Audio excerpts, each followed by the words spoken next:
menolong sesama, ya. Yang tua membantu, yang muda bantu yang tua, yang laki mendahulukan yang perempuan, ya Bu ya.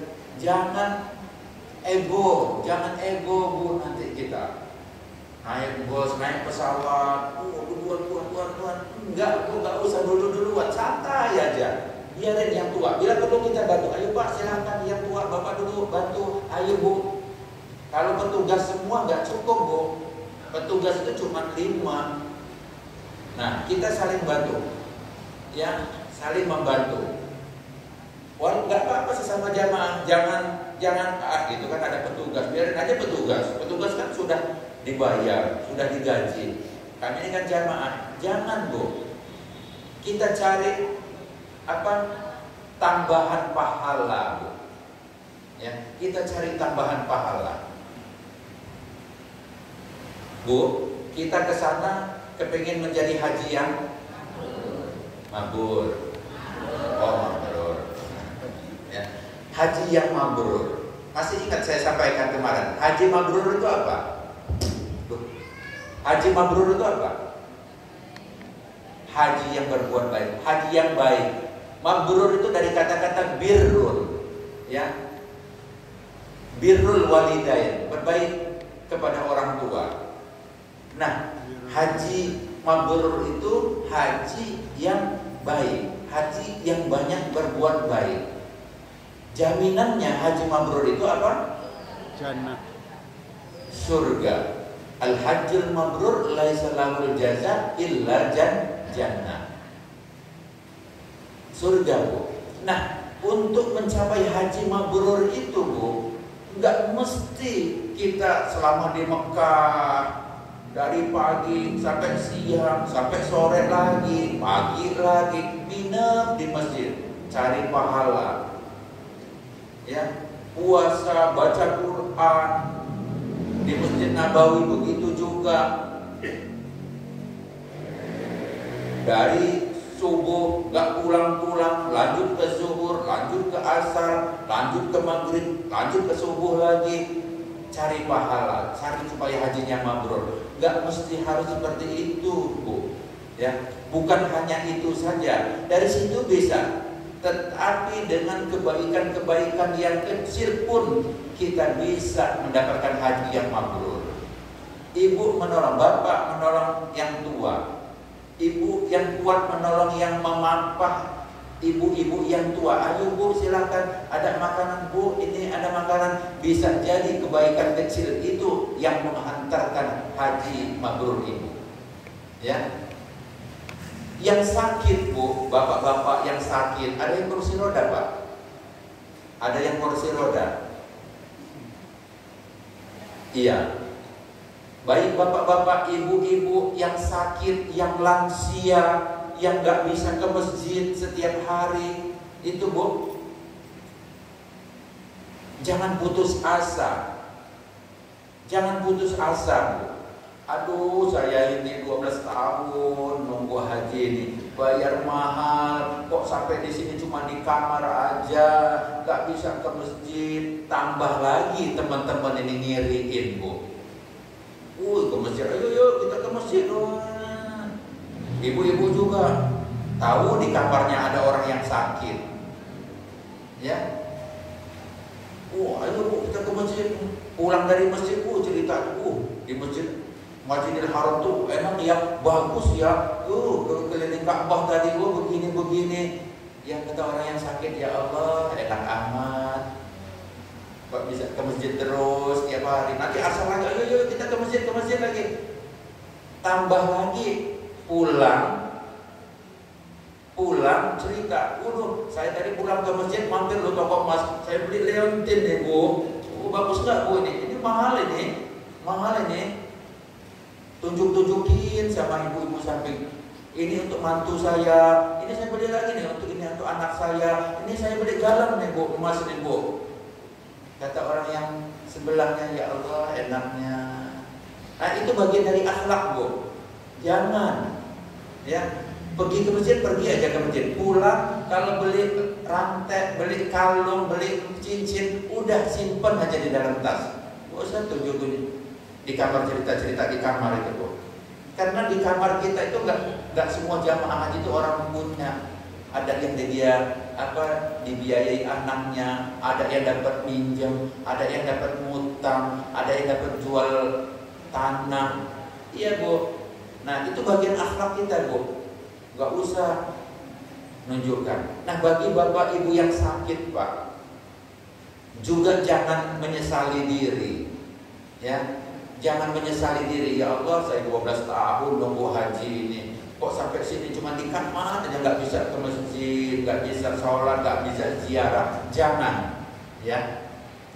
Justru kesabaran bapak ibu menerima sakit itulah yang menghantarkan haji mabrur bapak ibu sekalian.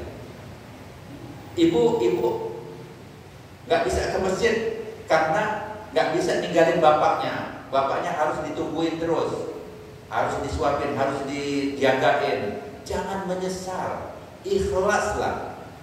Karena keikhlasan ibu, kesabaran ibu menjaga bapak, suami karena sakit, bisa jadi itulah yang menghantarkan haji mabrur ibu. Jangan iri sama orang yang ke masjid terus tiap hari belanja terus itu. Dan tentu dia dapat haji mabrur. Ya. Nah, itu akhlak sesama manusia. Kemudian saat tawaf, Bu, saat tawaf nanti Bapak Ibu sekalian, itu sangat-sangat mungkin kita ditumbur orang, disenggol orang, kena situk kita, kena dorong, kena tinju. Jangan balas, Bu. Jangan balas, berantem nanti kita. Ada, Pak, ada sering, Bu, di tempat tawaf itu bukan berantem, tujahan pernah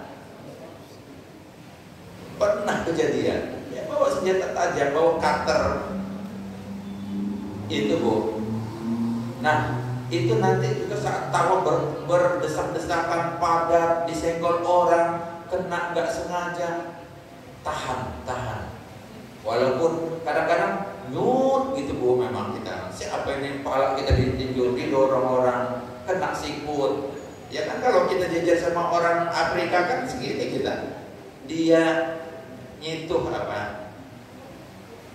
tangan begini, nggak sengaja kita tersinggung, marah, balas, jangan. Coba ibu lihat, bukalah YouTube berantem di tawaf, coba banyak gitu, bantah-bantahan. Ini akhlak, jadi jangan kita jadikan. Ya, bersalam, lanjut, saling menghormati, kasih sayang, persaudaraan dan saling mencinta. Bu, mulai dari berangkat, satu regu, satu rombongan, satu kloter, kita keluarga. Ya, kita keluarga, kita saudara. Ya, Bu, ya. Kalau bisa syukur kalau kenal semua 400 orang itu. Diapalin sehari 10, itu, Bu. 40 hari 400 orang. Kenal semua keluarga, kan? Ya. Tidak menghina, Bu. Jangan menghina. Itu kadang-kadang menghina itu baik sengaja maupun tidak sengaja, Bu. Itu balik ke kita, Bu.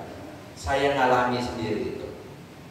Ya, mau sholat, ada orang Afrika duduk di depan, ribut sama orang samping, sama orang Turki, berantem. Sahabat saya itu bilangin sambil ngeliatin orang berantem itu, ada juga ya, masih ada ya keturunan Abu Jahal. Karena ngeliat orang hitam tuh berantem, Bu, dibilangin Abu Jahal. Kok dilalah saya ini juga ikut-ikut juga. Iya ya, saya bilang, gede badan aja, saya bilang, otaknya kecil, saya bilang, otaknya sedikit, nggak pikirin orang. Orang sudah duduk, didudukin. Dan itu, Bu, udah ngomongin orang kita itu. Istighfar saya, istighfar astagfirullah. Begitu pulang, Bu, keluar desak-desakan karena dari maghrib sampai isya nggak pulang, nggak makan, beli teh, beli roti sepotong, itu langsung kontak tuh, Bu. Udah bayar. Begitu mau bayar, hilang semua duitnya Bu. HP hilang saya. Teman yang ngomong pertama tadi itu, udah dah ini aja saya aja bayar. Dia rokok-rokok juga hilang juga punya dia. Kami ketawa aja, saya ketawa aja, sudah sadar ini omongan kita tadi ini. Jadi hati-hati Bu, sedikit aja bisa kontan itu omongan Magina. Jangan ketemu ya hitam, biarin aja hitam Bu, kalau saya bilangin nggak mungkin juga jadi putih dia. Ya Bu ya. Tolong menolong, saling mendoakan. Lanjut. Ya, yang dilakukan tadi semua ya takaruf. Bapak Ibu sekalian, nanti di Arafah itu jangan kita sia-siakan waktu Bu. Ya.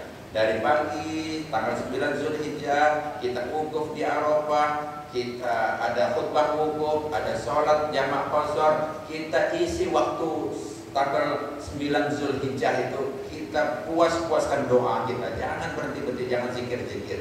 Karena saat wukuf itulah Bu, haji kita, puncaknya haji kita. Dan saat wukuf itulah dibuka akan segala pintu, semua pintu langit.